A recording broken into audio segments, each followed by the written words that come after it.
మనిషి తన పరివారం కోసం ఏమేమి చేయకుండా ఉంటాడు. రాత్రి పగలు కష్టపడతాడు. ఎందుకంటే తన పరివారం యొక్క అవసరాల్ని పూర్తి చేయడానికి ధనం సంపాదించాలి కాబట్టి.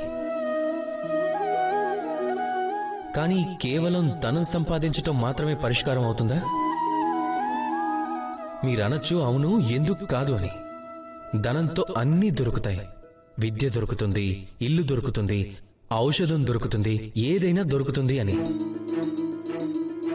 కానీ ఇవన్నీ ఒక హద్దు వరకు మాత్రమే. ఒక్కసారి మీరు మీ మనసుతో ఆలోచించండి. బాలకుడు రోగి అయినప్పుడు తను ఆ చెడు ఔషధం ఎందుకు తాగుతాడు? ఎందుకు అంటే తన తండ్రి ఆ ఔషధాన్ని ధనంతో కొన్నాడనా? కాదు. ఎందుకు అంటే తన ఎదురుగా నిల్చున్న తన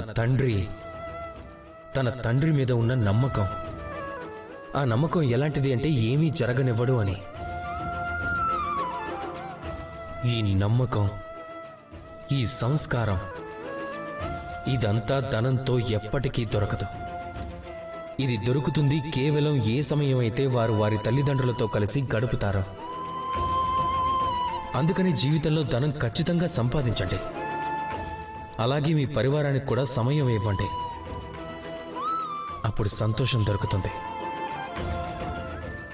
రాధాకృష్ణ.